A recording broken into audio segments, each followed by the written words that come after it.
हाँ जी, आज एक नया टॉपिक पढ़ते हैं। अपने आर्किटेक्चर शुरू करते हैं, स्थापत्य कला। और स्थापत्य कला में हम पढ़ते हैं राजस्थान के दुर्ग, फोर्ट्स ऑफ राजस्थान। राजस्थान के फोर्ट्स पढ़ेंगे आज हम। मैंने कभी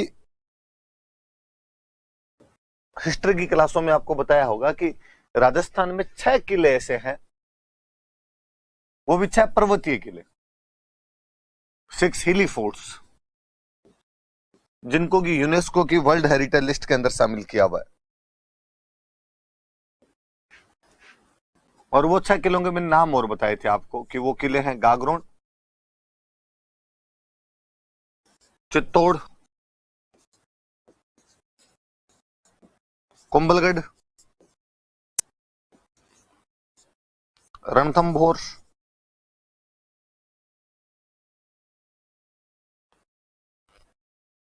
जैसलमेर और आमेर। 2013 में नोमपेन नाम के शहर में ये मीटिंग हुई थी, जहां पर इन 6 दुर्गों को यूनेस्को की वर्ल्ड हेरिटेज लिस्ट में शामिल किया गया था।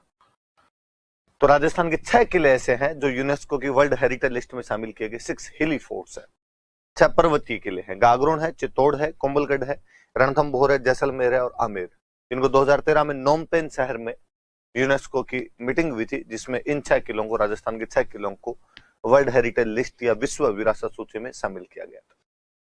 जब हम किलों की बात करते हैं तो किले कई प्रकार के होते हैं। एक बुक है शुक्र नीति। शुक्र नीति कहते हैं किले 9 प्रकार के होते हैं। कितने प्रकार के किले होते हैं? 9 प्रकार के किले होते हैं। नाम बताती है शुक्र नीति किलों के: गिरी, जल, एरण, धानवन, वन, पारिक, पारिद, सैन्य और सहाय। हो गए 4 और 5, 9 हो गए भाई। शुक्र नीति कहती है कि 9 प्रकार के किले होते हैं। गिरी दुर्ग होता है, जल दुर्ग होता है, एरण दुर्ग होता है, धानवन दुर्ग होता है, वन दुर्ग होता है, पारिक होता है, पारिद होता है, सैन्य होता है और सहाय होता है। गिरी सामान्य सा मतलब है जो किला पहाड़ पे बना होगा वो गिरी दुर्ग है। माउंटेन फोर्ट कह सकते हैं आप, हिली फोर्ट्स कह सकते हैं। वे किले जो पहाड़ों पर बने होते हैं गिरी दुर्ग कहलाते हैं। जल, वे किले जो जल राशि के नजदीक हो, पानी के निकट बने हुए हो, उनको आप जल दुर्ग कह सकते हैं। एरण, वे किले, एरण का वैसे मतलब होता है घनघोर जंगल, मतलब कंटीला जंगल एकदम। या ज्यादा अच्छी परिभाषा इसकी है कि वह किला जो जंगल में तो है, साथ में उसका रास्ता भी बहुत उबड़ खाबड़ और कंटीला टाइप का रास्ता है, उनको बोलते थे एरण दुर्ग। धन वह संस्कृत का एक शब्द है, इसका मतलब होता है मरुस्थल। वह किला जो मरुस्थल में हो धानवन, वह किला जो वन में हो वन दुर्ग अपने आप में। एरण में आप कह दो कि वन के साथ साथ में कंटीला उबड़ खाबड़ रास्ता भी है, सिंपल जंगल के अंदर बना वन दुर्ग।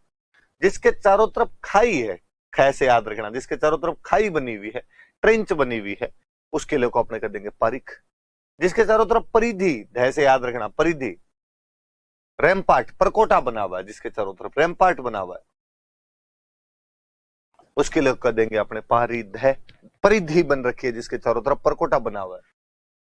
जिस किले में सेना रहती हो सैन्य दुर्ग। जिस किले में सहायता पहुंचाई जा सकती हो, मतलब जिसमें भाई बंधु रहते हो, उसको बोलते थे सहाय। वह किला जो पहाड़ पर बना होगा गिरिदुर्ग। वह किला जो जल के नजदीक होगा जल दुर्ग। वह किला जो जंगल में है तथा जिसका रास्ता उबड़ खाबड़ कंटीला है एरण दुर्ग। वह किला जो मरुस्थल में स्थित है, डेजर्ट में, डेजर्ट फोर्ट या धानवन दुर्ग। वह किला जो जंगल के अंदर है वन दुर्ग। वह किला जिसके चारों तरफ ट्रेंच है पारिक दुर्ग। वह किला जिसके चारों तरफ रैम्पार्ट या परिधि या परकोटा है पारिद दुर्ग। वह किला जिसमें मिलिट्री रहती है आपकी सैन्य दुर्ग। वह किला जिसमें सहायता पहुंचाने वाले भाई बंधु हो सहाय दुर्ग कहलाता है। नॉर्मली ये किले 9 प्रकार के होते हैं। 6 पर्वतीय किले ऐसे हैं जिनको 2003 में नोमपेन शहर के अंदर यूनेस्को की मीटिंग में विश्व विरासत सूची में शामिल किया गया था। आज हम कोशिश करेंगे कि ये 6 किले पढ़ लिए जाए। पढ़ते हैं, एक एक पढ़ते हैं अपन। अच्छा, पहला गागरोन किला लिखा हुआ है इसमें, गागरोन फोर्ट लिखा हुआ। गागरोन मैंने इसलिए भी पहला चुनाव कर लिया कि यार गागरोन की हिस्ट्री भी है थोड़ी सी, और हमने गागरोन की हिस्ट्री नहीं पढ़ी थी जब हिस्ट्री पढ़ी थी, तो हम बात करते हैं थोड़ी गागरोन किले की। मैं जब हिस्ट्री की बात करूं तो मैं ये कहूंगा कि किला डोड परमार राजाओं ने बनवाया था। परमारों की एक ब्रांच होती है डोड, तो डोड परमार राजाओं द्वारा निर्माण करवाया गया।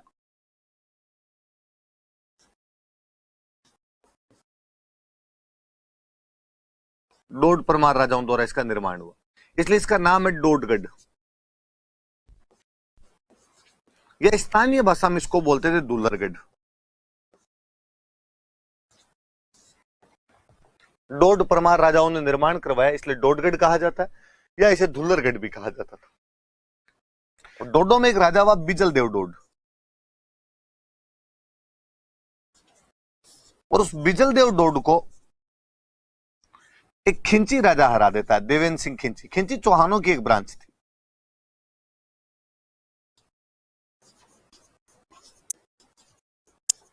देवेंद्र सिंह खिंची ने हरा दिया। खिंची चौहान होते हैं, तो परमारों से एक किला बाद में चौहान छीन लेते हैं, खिंची चौहान छीन लेते हैं। सिंपल बात, डोड परमार राजाओं द्वारा इसका निर्माण करवाया गया, इसलिए डोडगढ़ या दुल्लरगढ़ कहा जाता है। बिजल देव डोड को हराकर देवेंद्र सिंह खिंची ने इस किले पर अधिकार कर लिया था। फिर खिंचियों से जुड़ी हुई यहां पर दो बड़ी बातें हैं।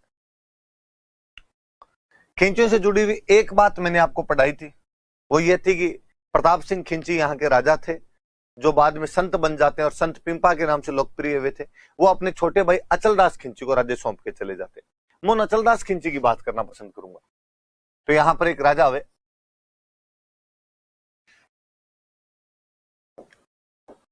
अचलदास खिंची।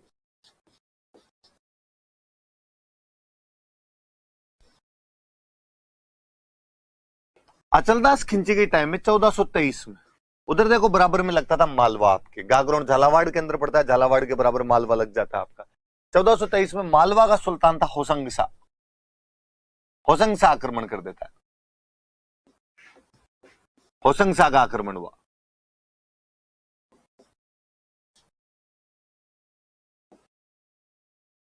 होसंग शाह, मुझे लगता है आपके कई लोगों के दिमाग में आया होगा कि सर हंसाबाई के विश्वास के कारण चुंडा मेवाड़ छोड़कर जब मालवा गया था तो मालवा का सुल्तान होसंग शाह हुआ करता था। उसी होसंग शाह ने 1423 में अचलदास खिंची के समय गागरोन पर अटैक किया, और इस टाइम गागरोन का पहला शाखा हुआ था। गागरोन का प्रथम शाखा होता है। तो कोई पूछे कि गागरोन का पहला शाखा कब हुआ था? 1423 में। कौन से राजा के टाइम हुआ था? तो अचलदास खिंची के टाइम में हुआ था। अटैक किसने किया था? तो मालवा के होसंग शाह ने अटैक किया था। इन अचलदास खिंची पे एक बहुत अच्छी बुक लिखी है जिसमें इसकी जानकारी मिलती है। शिवदास गार्डन एक राइटर हुए हैं, और उनकी बुक का नाम है अचलदास खिंचरी वचनिका। तो बुक का नाम भी याद रखें भाई, जो गागरोन के पहले शाखे के बारे में बताती है, अचलदास खिंचरी वचनिका में ये सब जानकारियां मिलती है। इसके बाद में एक राजा और बने यहाँ पे, अचलदास खिंची के बेटा राजा बनता है यहाँ पे पालन सिंह। पालन सिंह के टाइम में वापस 1444 में मालवा का सुल्तान हुआ करता था महमूद खिलजी फर्स्ट।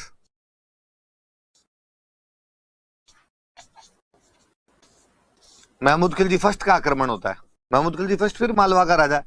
आप फिर याद करेंगे कि सर कुंभा ने इसको सारंगपुर के युद्ध में हराकर भेज दिया था। हाँ वही है ये महमूद खिलजी फर्स्ट, और इसके टाइम में यहाँ का दूसरा शाखा हुआ था। और इस बार महमूद खिलजी फर्स्ट यहाँ पे कब्जा करता है और इसका नाम बदल कर देता है मुस्तफाबाद। दो बातें याद रखने वाली सी कि गागरोन के किले में दो शाखे हुए थे। अचलदास खिंची के टाइम में 1423 में पहला शाखा हुआ, पालन सिंह के टाइम में 1444 में दूसरा शाखा होता है। पहली बार मालवा के होसंग शाह ने अटैक किया था, दूसरी बार मालवा के महमूद खिलजी फर्स्ट ने अटैक किया था। पहले वाले शाखे की जो सूचना हमें शिवदास गार्डन की पुस्तक अचलदास खिंचरी वचनिका से प्राप्त होती है। दूसरे शाखे के बाद महमूद खिलजी फर्स्ट यहाँ पे कब्जा करता है, और कब्जा करके इसका नाम बदल कर देता है मुस्तफाबाद। ये हिस्ट्री की थोड़ी बातें, ये बातें भी करनी। फिर कुछ बातें मैंने यहाँ बीच बीच में आपको पढ़ाई थी, जैसे मैंने बताया था कि बाद में यहाँ पर मेवाड़ कब्जा कर लेता है और सांगा ने ये किला मैदनी राय को दे दिया था। फिर मैंने बताया था कि बाद में यहाँ पर मुगलों का कब्जा हो गया था और मुगलों में अकबर ने ये किला बीकानेर के पृथ्वीराज राठौड़ को दिया था और ऐसा माना जाता है कि पृथ्वीराज राठौड़ ने इसी किले के अंदर बैठकर अपनी बुक लिखी थी, वेली कृष्ण रुक्मणी री। फिर जब बूंदी से तोड़ के कोटा अलग बनाया गया था शाहजहां के टाइम में, तो शाहजहां ने ये किला कोटा के राजाओं को दे दिया था। बूंदी वालों का अधीन आता था, उन्होंने कोटा वाले राजाओं को दे दिया, भाई आप ये किला रख लो। तो बाद में कोटा वालों का अधीन में ये किला रहा था। वो कुछ हिस्ट्री की बातें आपको बताई हुई है मेरी। अब मैं नॉर्मल इसकी दूसरी विशेषताएं जो है वो आपको बताता हूं। क्या है दूसरी विशेषताएं, वो पढ़ते हैं अपन। एक विशेषता ये है कि ये पहाड़ पे तो बना हुआ ही, तो पहाड़ी दुर्ग तो है अपने आप में, पर्वतीय दुर्ग है।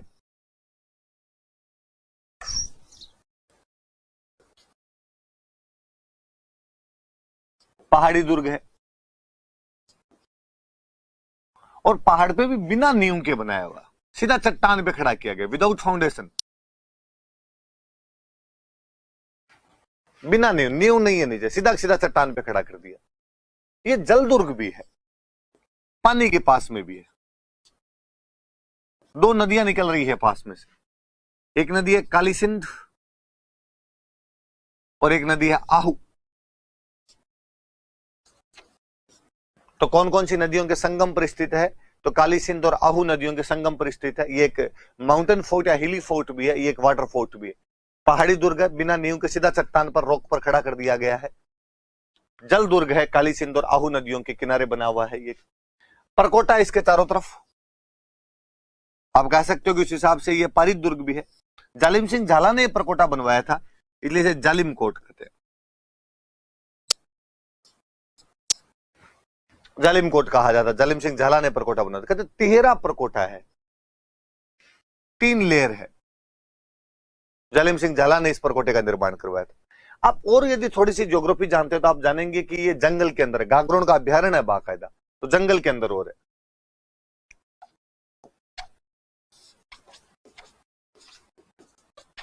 जंगल में स्थित। पहाड़ पे भी इस प्रकार से स्थित है कि पर्वतमाला और किला दोनों आपस के अंदर मिल गए हैं। आपको ये लगेगा दूर से देखो तो कि पहाड़ी है, पर्वतमाला और प्लस किला आपस में मिले, इसलिए दूर से देखने पे दिखाई नहीं देता है।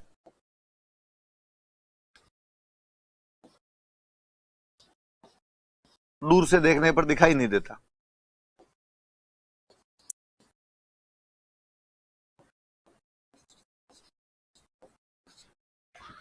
तो कभी कोई स्थापत्य की विशेषताएं वगैरह पूछे तो आप बताना कि एक पहाड़ी दुर्ग है, बिना नींव के सीधा चट्टान पर खड़ा कर दिया गया है, तथा पर्वतमाला तथा किला इस प्रकार आपस में मिल गए हैं कि दूर से देखने पर दिखाई नहीं देता है।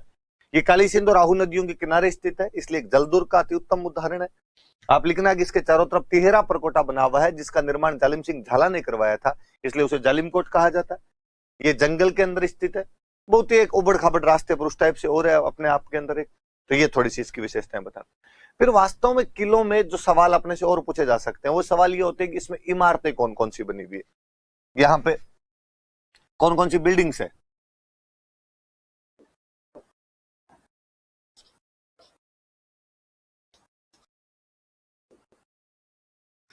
बिल्डिंग्स कौन कौन सी बनी हुई है, इमारतें कौन कौन सी बनी हुई है इसके अंदर। तो इमारतें इसके अंदर बनी हुई है, तो एक मंदिर बना हुआ है इसके अंदर, मधुसूदन मंदिर।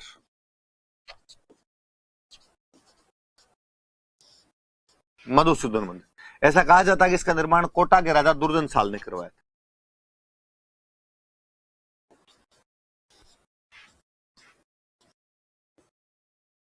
कोटा के राजा दुर्जन साल ने इसका निर्माण करवाया था। इसके अंदर एक दरवाजा बना हुआ है, बुलंद दरवाजा।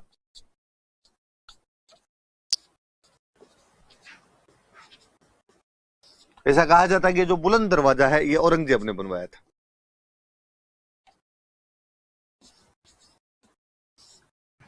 औरंगजेब ने इसका निर्माण करवाया था। इस किले में सबसे ज्यादा याद रखने वाली एक संत हुए हमीदुद्दीन, उनकी दरगाह है।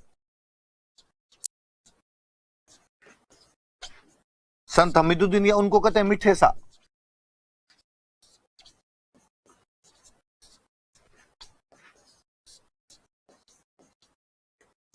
मिठे सा की दरगाह, मुहर्रम के महीने में वहां पर उर्स का आयोजन किया जाता है।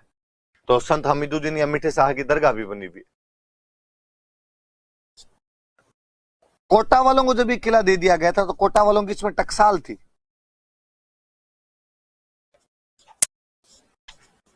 टकसाल समझते होंगे आप, जहां पे सिक्के डाले जाते हैं उस जगह को टकसाल बोलते हैं, अंग्रेजी में कहें तो मिंट। तो यहां पे कोटा राज्य वालों की टकसाल हुआ करती थी। इस किले में एक जगह है जिसका नाम है गीद कराई। कहते हैं किले का सबसे ऊपरी स्थान था जहां पर राजनीतिक कैदियों को मृत्युदंड दिए जाते थे। यदि राजा के खिलाफ कोई बोलता तो गीद कराई लेके जाते थे और वहां उसको डेथ पेनल्टी सुनाई जाती थी, मृत्युदंड दिए जाते थे। क्योंकि यहाँ पे जौहर हुए इसलिए यहाँ पे जौहर कुंड बने हुए हैं कि रानियां जौहर करने से पहले उस कुंड के अंदर स्नान करती होगी। यहां पर एक बावड़ी बनी हुई है, अंधेरी बावड़ी।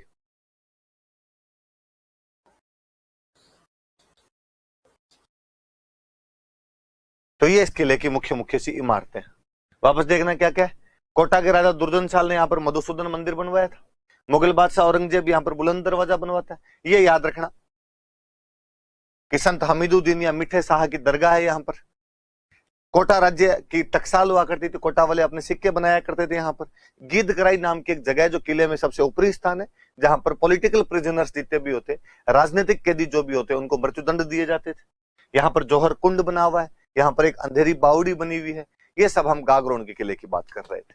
अब वापस देखिए गागरोन के किले। डोड परमार राजाओं ने निर्माण करवाया, इसलिए डोडगढ़ कहते हैं, स्थानीय भाषा में धुलरगढ़ कहते हैं। कालांतर में बिजल देव डोड को देवेंद्र सिंह खिंची हरा देता है और इस पर खिंचियों का कब्जा हो गया। खिंचियों में से अचलदास खिंची 1423 में मालवा के सुल्तान होसंग शाह के खिलाफ यहाँ पर पहला साका करता है, जिसकी जानकारी शिवदास गार्डन की पुस्तक अचलदास खिंचरी वचनिका में मिलती है। पालन सिंह के टाइम में 1444 में महमूद खिलजी मालवा के राजा ने पुनः आक्रमण किया, उसने कब्जा किया, यहाँ पर दूसरा साका हुआ और उसने नाम बदलकर इसका मुस्तफाबाद कर दिया था। पहाड़ी दुर्ग है, बिना नींव के बना हुआ है। पहाड़ और किला आपस में इस प्रकार मिल गए हैं कि दूर से देखने पर दिखाई नहीं देता है। काली सिंध और राहू नदियों के किनारे स्थित है, इसलिए जलदुर्ग का एक अति उत्तम उदाहरण है। इसका तिहरा परकोटा जालिम सिंह झाला ने बनवाया था, इसलिए इसे जालिम कोट कहा जाता है। जंगल के अंदर स्थित है, उबड़ खाबड़ रास्ते पर स्थित है एकदम। इमारतें मधुसूदन मंदिर है जो दुर्जनशाल ने बनवाया, बुलंद दरवाजा जो औरंगजेब ने बनवाया, संत हमीदुद्दीन या मीठे शाह की दरगाह इसमें, कोटा राज्य वाले अपने सिक्के बनाया करते थे। गीद कराई है इसमें जहां पॉलिटिकल प्रिजनर्स को मृत्युदंड दिए जाते थे। जौहर कुंड बना हुआ और अंधेरी बावड़ी बनी हुई। ये मुख्य मुख्य थोड़ी गागरोन की चीजें याद रखना। हिस्ट्री की कुछ बातें मैंने बीच में आपको और बता दी थी। चलिए आगे बढ़ते हैं। आगे चित्तौड़गढ़। खूब सारी बातें आप चित्तौड़गढ़ के बारे में जानते हो कि गढ़ तो चित्तौड़गढ़, बाकी सब गढ़ैया। मैं यदि कहूं कि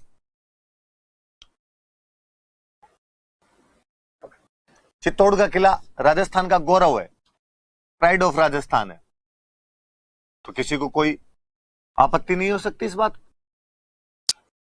मैं कहूं कि दुर्गों का सिरमौर है, आप कहोगे हाँ सर सही बात है ये।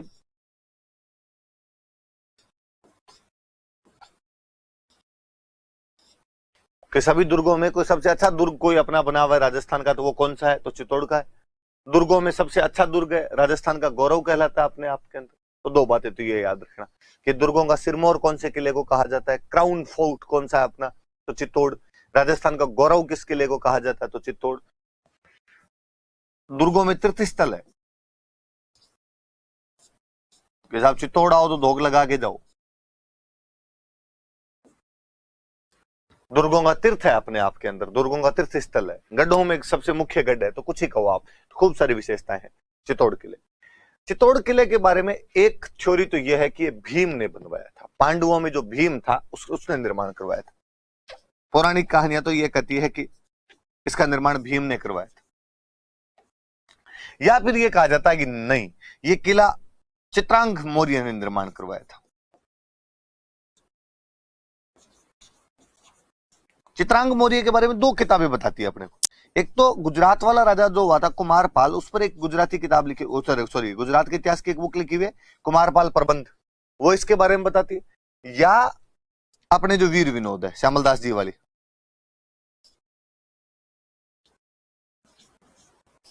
पौराणिक कहानियों के अनुसार तो इसका निर्माण भीम ने करवाया था। हिस्टोरिकल एविडेंस ये है कि कुमारपाल प्रबंध और वीर विनोद कहती है कि इसका निर्माण जो है वो चित्रांग मौर्य ने करवाया था। किसी ने करवाया, पर भीम और चित्रांग मौर्य दोनों के नाम पर यहाँ पे तालाब है। भीम के नाम पर यहां पर एक तालाब बना हुआ है, भीमलत। ऐसा कहा जाता है कि भीम ने लात मार के इस तालाब का निर्माण कर दिया था, इसलिए नाम है इसका भीमलत। चित्रांग मौर्य के नाम पर यहां पर एक तालाब बना हुआ है, चतरंग।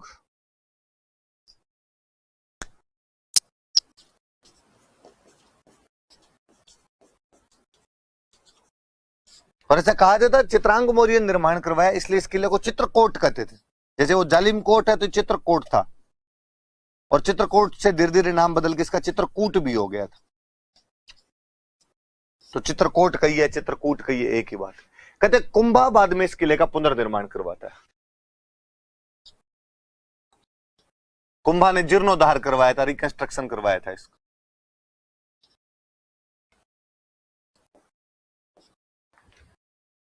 तो चित्तौड़ का किला राजस्थान का गौरव है, दुर्गों का सिरमौर है, दुर्गों में तीर्थस्थल, पिलग्रिम है दुर्गों में। पौराणिक कहानियां का माइथोलॉजिकल स्टोरीज कहती है कि भीम ने इस किले का निर्माण करवाया। कुमारपाल प्रबंध और वीर विनोद कहती है कि चित्रांग मौर्य ने निर्माण करवाया। पर भीम के नाम से यहाँ पे भीमलत तालाब है, चित्रांग मौर्य के नाम पे चतरंग तालाब है। क्योंकि किले का निर्माता चित्रांग मौर्य था, इसलिए इसको चित्रकोट कहा जाता था, जो कालांतर में बदलते बदलते चित्रकूट हो गया। और कुंभा ने कहते हैं कि इसका जीर्णोद्धार करवाया था, पुनर्निर्माण करवाया था इसका।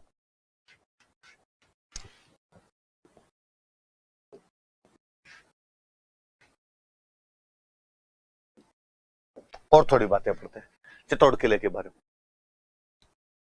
पठार पर बना हुआ एक पठार है, मेसा। मेसा पठार पर स्थित है। मेसा पठार पर स्थित है। मछली की आकृति में, मीन आकृति में बना हुआ किला।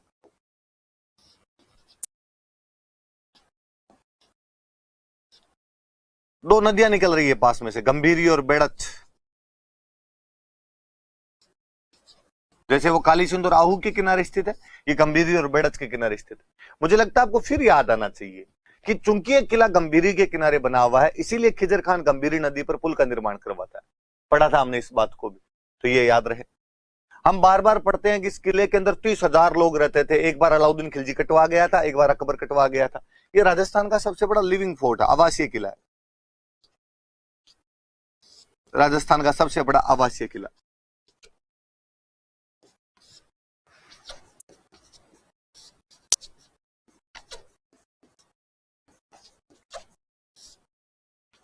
सबसे बड़ा लिविंग फोर्ट है। 30,000 के आसपास लोग आ जाया करते थे। सबसे बड़ा आवासीय किला। कहते इस किले में सारी विशेषता है।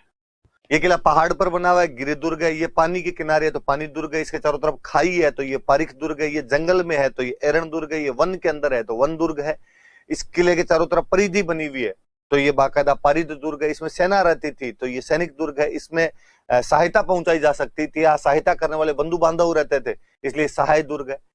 एक मरुस्थल वाली विशेषता नहीं। और जैसलमेर में तो मरुस्थल लाते भी कहां से? तो कोई पूछे कि जैसलमेर किले, सॉरी चित्तौड़गढ़ किले में एक कौन सी विशेषता नहीं है, मैं सॉरी जैसलमेर बोल गया हूँ, चित्तौड़ किले में कौन सी विशेषता नहीं है? तो धानवन दुर्ग की विशेषता नहीं है, बाकी सारी विशेषताएं हैं। तो धानवन दुर्ग को छोड़कर अन्य सभी विशेषताएं।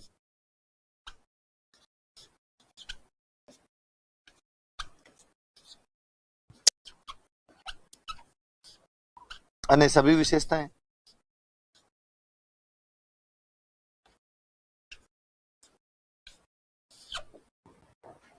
सात विशाल दरवाजे हैं।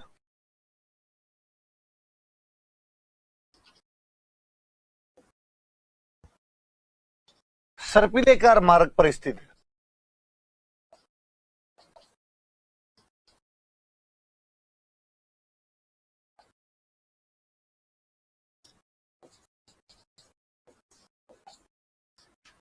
दिल्ली से मालवा और गुजरात जाने वाले रूट पर स्थित था।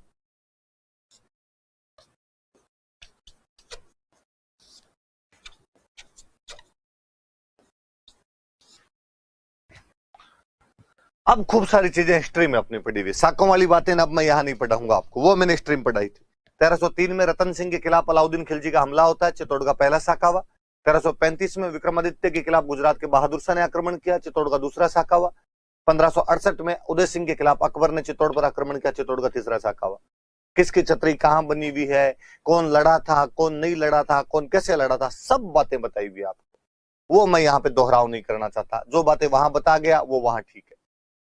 अब ये वापस देख लो इधर वाली बातें आप, कि मैसा पठार पर बना हुआ है, मछली की आकृति में बना हुआ है, गंभीरी और बेड़च नदियों के किनारे है, राजस्थान का सबसे बड़ा आवासीय किला है, धानवन दुर्ग को छोड़कर सभी विशेषताएं रखता है, 7 विशाल दरवाजे, हम पढ़ते हैं नाम इनके, पांडु पोल है, राम पोल है, हनुमान पोल है, भैरव पोल है, कई सारे नाम पढ़े हैं हमने। एक सर्पिलाकार मार्ग पर स्थित है, दिल्ली से मालवा और दिल्ली से गुजरात जाने वाले रास्ते पर बना हुआ था, इसलिए इस किले का अपने आप में एक व्यापारिक महत्व हुआ करता था। सामरिक महत्व हो ही जाएगा कि खूब सारी बातें हैं जो ये सामरिक महत्व कहती है। इतने विशाल दरवाजे हैं, बाहर खाई बनी हुई है, बाहर परकोटा बना हुआ है, बहुत ऊंचा ऊंचा परकोटा है अपने आप के अंदर, तो ये सारी विशेषताएं वो होगी। इमारतें पढ़ते हैं अपने, बिल्डिंग्स कौन कौन सी इसमें,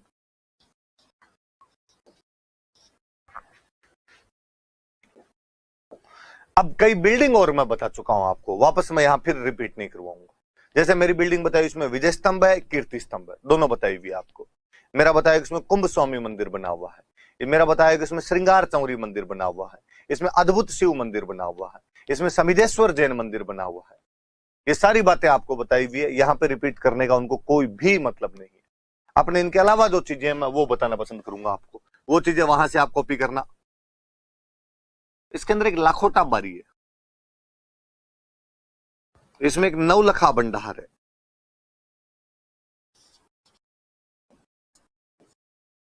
एक तुलजा भवानी का मंदिर है,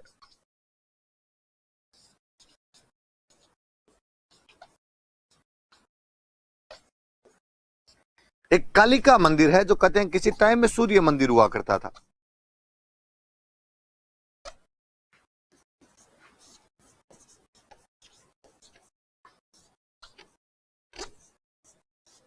एक एकलिंग जी का मंदिर है,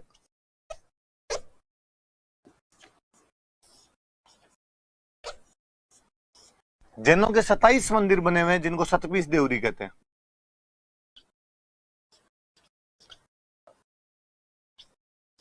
एक श्याम पार्श्वनाथ मंदिर है,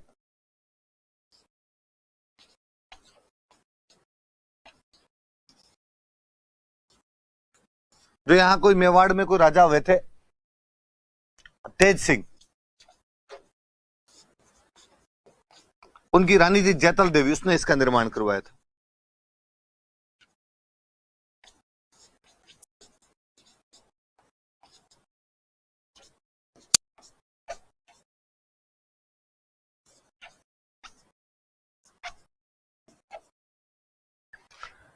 लाखोटा बारी के लिए ऐसी बातें कही जाती है कि अलाउद्दीन खिलजी ने जब यहां पे आक्रमण किया था तो 1 लाख रुपए देके एक खिड़की खुलवाई थी उस, तो बारी खिड़की को कहते हैं। 1 लाख रुपए देके खिड़की खुलवाई गई, इसलिए नाम पड़ गया लाखोटा बारी। नवलखा भंडार और तुलजा भवानी मंदिर के लिए कहा जाता है कि ये दोनों बनवीर बनवा के गया था। बनवीर जो कि उड़ना राजकुमार पृथ्वीराज की दासी का बेटा था, और जिसने आपके विक्रमादित्य को मार दिया था, और वह तो ये चाहता था कि वो उदय सिंह को भी मार दे, पर पन्ना धाय उसको बचा लेती है। तो वो जो बनवीर था, और नवलखा भंडार और तुलजा भवानी का मंदिर बना था। मैं जब इस चीज को और जोड़ता हूं तो मुझे लगता है तुलजा भवानी का मंदिर महाराष्ट्र में है, कि जो शिवाजी थे उनकी वो देवी मानी जाती है तुलजा भवानी, और शिवाजी खुद को सिसोदिया बताते हैं, वो सिसोदिया थे, वो सिसोदिया थे गए थे।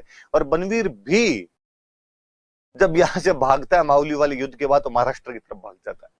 इसका मतलब उन लोगों के साथ कोई कनेक्शन तो है आपस में इन लोगों का। कालिका मंदिर है, पुराना शिव मंदिर हुआ करता था किसी टाइम में, पर शिव मंदिर तोड़ दिया गया, तो फिर किसी ने यहाँ पे माता जी की मूर्ति ला के रख दी, तो कालिका मंदिर हो गया। कोई आश्चर्य की बात नहीं कि चित्तौड़ के किले में एकलिंग मंदिर है, क्योंकि चित्तौड़ के राजा खुद को एकलिंग जी का दीवान मानते थे। जैनों के 27 मंदिर बने हुए, 27 मंदिर बने हुए। तेज सिंह की महारानी जैतल देवी ने यहाँ पे श्याम पार्श्वनाथ मंदिर का निर्माण करवाया था, तो ये भी थोड़ा सा याद रख लिया। ये मुख्य मुख्य सी बातें याद कर लिया। ये इसके अंदर इमारतें वगैरह बनी। मैं एक ये भी बताना चाहूंगी, इसमें नवलखा भंडार है। कोई पूछे नवलखा दरवाजा किसमें, तो रणथंभौर के किले में। हालांकि अगर रणथंभौर पढ़ेंगे तो वापस बता दूंगा, पर थोड़ी सी बातें याद रह जाए आपके तो ठीक रहे, कि नवलखा दरवाजा रणथंभौर के किले में। मुझे याद है एक बार किसी आरपीसी के एग्जाम में क्वेश्चन था कि नवलखा दरवाजा किस किले में बना हुआ, किस किले में बना हुआ है, तो रणथंभौर के किले में बना हुआ। वापस देख लें थोड़ी चीज। चित्तौड़ का किला राजस्थान का गौरव, दुर्गों का सिरमौर या दुर्गों में तीर्थस्थल कहलाता है। पौराणिक कहानियां कहते भीम ने निर्माण करवाया, कुमारपाल प्रबंध और वीर विनोद कहते चित्रांग मौर्य ने बनवाया। यहाँ पे भीमलत तालाब और चतरंग तालाब बने हुए हैं। चित्रांग मौर्य ने चित्रकूट नाम दिया था, जो कालांतर में बदलता बदलता चित्रकूट हो गया। कुंभा ने इसका जीर्णोद्धार करवाया था। मैसा पठार पर बना हुआ है, मछली की आकृति में है, गंभीरी और बेड़च के किनारे है, राजस्थान का सबसे बड़ा लिविंग फोर्ट है। डेजर्ट फोर्ट को छोड़कर अन्य सारे फीचर्स अपने साथ में रखता है। 7 विशाल दरवाजे हैं, एक सर्पिले कार मार्ग पर बना हुआ है, दिल्ली से मालवा और गुजरात जाने वाले रास्ते पर स्थित था। इसमें लाखोटा बारी है, जिसके बारे में कहा जाता है कि अलाउद्दीन खिलजी ने 1 लाख रुपए देके खुलवाई थी। नवलखा भंडार और तुलजा भवानी के मंदिर है, जो कि बनवीर द्वारा बनवाए गए थे। नवलखा दरवाजा रणथंभौर के किले में है। इसमें कालिका माता का मंदिर है, जो किसी टाइम में सूर्य मंदिर हुआ करता था। इसमें एकलिंग जी का मंदिर है। जैनों के 27 मंदिर है, जो कि 27 देवरी कहलाते हैं। और तेज सिंह की रानी जैतल देवी द्वारा यहाँ पर श्याम पार्श्वनाथ मंदिर का निर्माण करवाया गया था। हालांकि लिखने को मैं ये भी लिख सकता हूँ कि इसमें गोरा बादल के महल है, पद्मिनी का महल है और रतन सिंह के महल है, पर मुझे लगता है ये बात बताने का क्या मतलब है? पद्मिनी का महल, गोरा बादल का महल, रतन सिंह का महल चित्तौड़ के किले में ही तो होगा यार।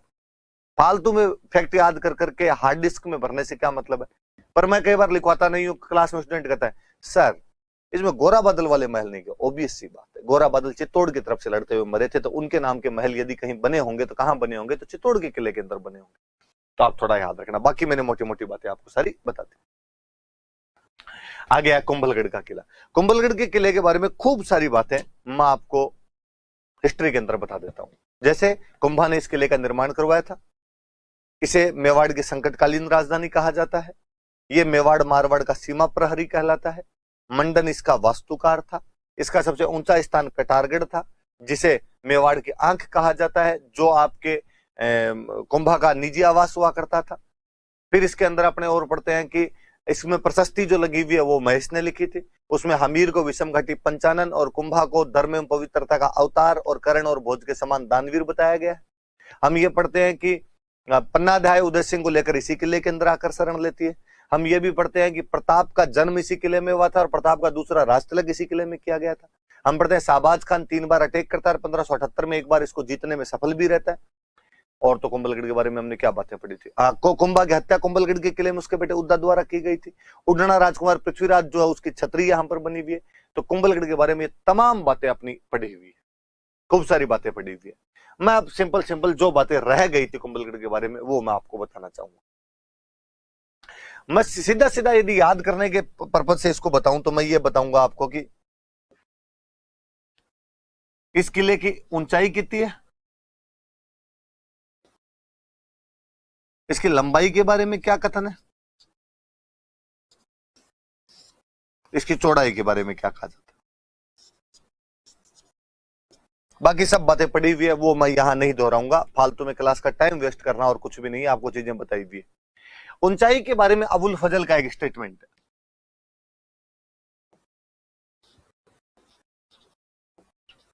अबुल फजल कहता है कि किला इतना ऊंचा बना हुआ है कि आप नीचे खड़े होकर यदि ऊपर देखने लगते हो तो आपके सिर की पगड़ी गिर जाए।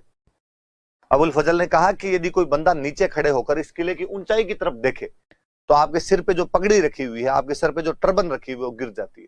तो बुलंदियों पर बना हुआ किला है, खूब ऊंचाइयों पर बना हुआ किला है। तो ऊंचाई के बारे में अबुल फजल का स्टेटमेंट याद रहे कि यदि कोई बंदा नीचे खड़े होकर ऊपर की तरफ देखता है तो उसके सर की टर्बन जो है वो गिर जाती है, आपकी पगड़ी जो है वो गिर जाती है। लंबाई के लिए कहा जाता है कि इसका जो परकोटा है, तो खूब लंबा परकोटा ही दिखाया हमने यहाँ पर। यह परकोटा 36 किलोमीटर लंबा है। हम कहते हैं ग्रेट वॉल ऑफ चाइना के बाद में दुनिया की दूसरी सबसे बड़ी कोई दीवार है तो कुंभलगढ़ किले की दीवार है। चौड़ाई हम कहते हैं इतना चौड़ा है ये परकोटा कि 8 घुड़सवार एक साथ दौड़ सकते हैं। 8 कैवलरी सोल्जर्स है, वो एक साथ दौड़ा लो बोले, मतलब 8 लेन हाईवे है। चौड़ाई है कि 8 घुड़सवार एक साथ दौड़ सकते हैं। स्टूडेंट कई बार मुझे आके कहता है कि नहीं सर हमने तो कहीं पढ़ा था कि 4 ही एक साथ दौड़ सकते हैं। मैं हमेशा हंसता रहता हूँ कि यार दौड़ा के देख, किसी ने देखे नहीं, अपने अपने हिसाब से टप्पे मारे हुए हैं। पतले घोड़े हो तो 8 दौड़ जाए, थोड़े मोटे घोड़े हो तो 4 दौड़ जाए, यही हो सकता है और तो क्या हो सकता है। इस बार जो अपने 10th की बुक्स कांग्रेस गवर्नमेंट ने चेंज की उसके अंदर 8 लिखा हुआ, तो अपने 8 याद कर लिया जाए, और तो अपने बस की बात है नहीं तो 8 याद कर लो अपने। तो ऊंचाई के बारे में अबुल फजल कहता है कि किला इतना ऊंचा बना हुआ है कि आप नीचे से ऊपर की तरफ देखो तो पगड़ी गिर जाती है। लंबाई के बारे में यह है कि इसका जो परकोटा वो 36 किलोमीटर लंबा है। चौड़ाई के बारे में यह है कि 8 घुड़सवार एक साथ एक ही टाइम में आप इस पे दौड़ा सकते हो। अब जब इतना ही अच्छा है तो जेम्स टोड पीछे क्यों रहता? और जेम्सटोड ने इसकी तुलना एट्रुस्कन किले से की है। एट्रुस्कन किला कोई यूरोप में उनकी किला था। वो कहते हैं जिस प्रकार हमारे उधर यूरोप में एट्रुस्कन फोर्ट था, वैसे वैसे यदि राजस्थान में कोई फोर्ट देखने को मिलता है तो वो आपका कुंभलगढ़ मिलता है। तो जेम्सटोड ने इसकी तुलना किस किले के साथ की है? तो एट्रुस्कन किले के साथ की। फिर वही बात बिल्डिंग्स है, और इसमें तो कोई ज्यादा बिल्डिंग्स वाली बात भी नहीं।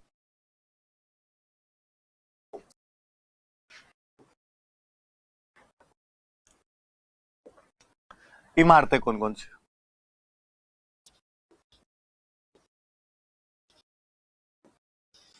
बिल्डिंग्स कौन कौन सी? इसमें एक झाली रानी का माड़िया है।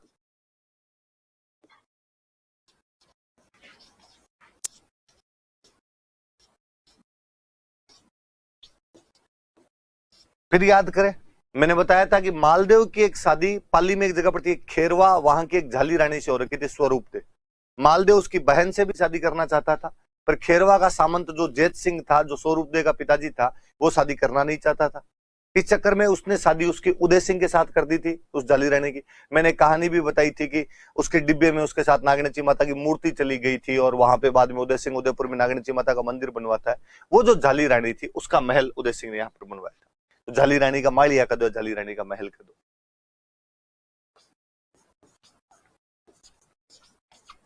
मेरा एक बताया हुआ कि यहाँ पे पास में एक मामादेव कुंड है, और उस मामादेव कुंड के पास ही आपके एक तो कुंभलगढ़ वाली प्रशस्ति लगी हुई है। एक मैंने बताया था कि इसी के पास में वो शिवलिंग था जहां पर बैठकर कुंभा जल चढ़ाया करता था, और उदा इसी के पास में उसकी हत्या कर देता है। बड़ी बड़ी याद रखने वाली सी बात दो ही है कि एक मामादेव कुंड और एक झाली रानी का माड़िया है। कुछ बातें मैंने बीच बीच में हिस्ट्री में फिर बता दी थी कि इसमें भी कुंभ स्वामी का मंदिर बना हुआ है, जो कुंभा ने विष्णु भगवान का मंदिर बनाया था। तो वो बात अपने वहां पर बताई हुई। ये आपकी कुंभलगढ़ वाला किला हो गया भाई, कुंभलगढ़ देख लो। अगला किला आपका रणथंभोर, बहुत पुराना बना हुआ किला है। ऐसा माना जाता है कि 8वीं शताब्दी में चौहान राजाओं ने निर्माण करवाया था। 8वीं शताब्दी में चौहान शासकों ने इसका निर्माण करवाया था।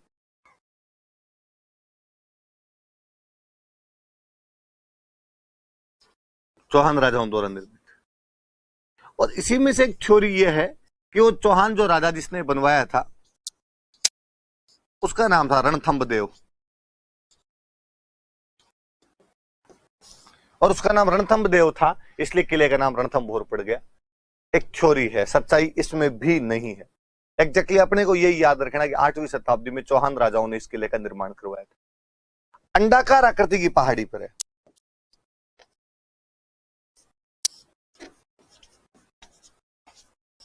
अंडाकार आकृति की पहाड़ी है, 7 पहाड़ियां पास में घिरी हुई है। पहले एक बीच में एक अंडाकार आकृति वाली है पहाड़ी, और इसके साइड साइड में पहाड़ियां और बनी हुई। इसलिए यह भी गागरोन की तरह दूर से देखने पर दिखाई नहीं देता है, दूर से दिखाई नहीं देता है।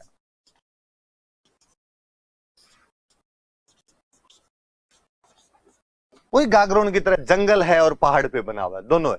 एरण दुर्ग है और एकदम पहाड़ी दुर्ग है।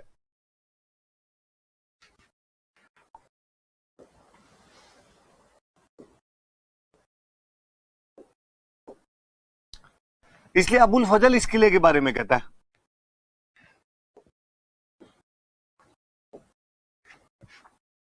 अबुल फजल कहता है कि बाकी सब किले नंगे हैं पर यह किला बख्तरबंद है।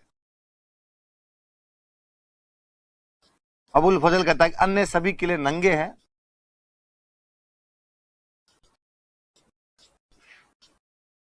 पर यह किला बख्तरबंद है। कि भाई दूर से दिखाई नहीं देता यार, पर यह किला बख्तरबंद है।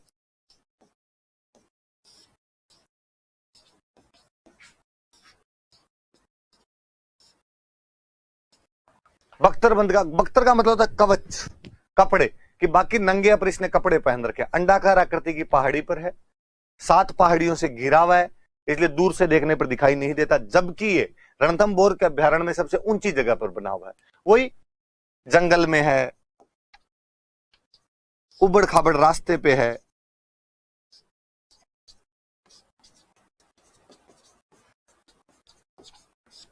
बहुत ऊंचाई पर स्थित है।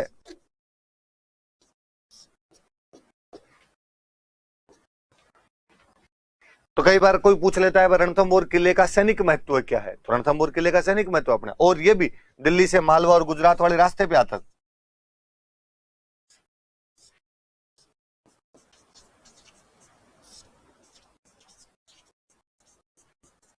सैनिक महत्व पूछे तो आप बताओ कि किला अत्यधिक ऊंचाई पर बना हुआ है, अंडाकार आकृति की पहाड़ी है जो अन्य 7 पहाड़ियों से घिरी हुई है, इसलिए दूर से देखने पर यह किला दिखाई नहीं देता है। अभ्यारण्य के बीचों बीच एक कंटीले रास्ते पर स्थित एक एरण दुर्ग का उदाहरण है। किले के चारों तरफ बहुत शानदार परकोटा बना हुआ है। किले के चारों तरफ बुर्जे टावर हुआ करते थे जहां बैठकर दुश्मन की गतिविधियों पर ध्यान रखा जा सकता था। टावर बने हुए हैं उसके अंदर, अपने आप में खाई बनी हुई है, तो खूब सारी चीजें हैं रणथंभौर किले की जिसकी वजह से जल्दी से दुश्मन इस पर कब्जा नहीं कर सकता था। इसीलिए जलालुद्दीन खिलजी को कहना पड़ गया था कि ऐसे 10 किलों को मैं मुसलमान के बाल के बराबर नहीं समझता हूं। तो वो थोड़ी सी बातें याद रखो कि अबुल फजल ने इस किले के बारे में कहा था कि अन्य सब किले नंगे हैं पर यह किला कैसा है, बख्तरबंद है। ये दिल्ली से मालवा और गुजरात जाने वाले रास्ते पर स्थित। फिर इसमें भी कुछ बिल्डिंग्स वगैरह बनी हुई है, वो बिल्डिंग देख लेते हैं। महलों के नाम इसमें अच्छे अच्छे महल है, थोड़े याद रखना, अच्छे नाम है। एक महल है जोगी महल, एक इसमें बना हुआ है सुपारी महल,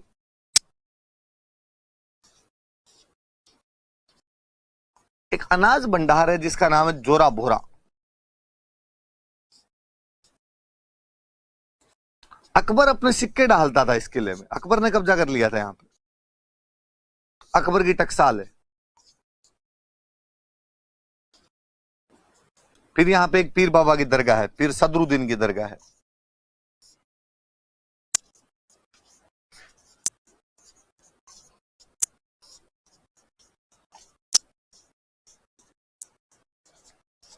पीर सदरुद्दीन की दरगाह बनी हुई।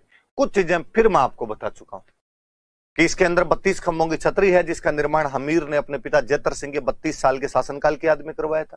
इसमें त्रिनेत्र गणेश का मेला है जहां पर भाद्रपद शुक्ल चतुर्थी को बहुत बड़ा मेला लगता है।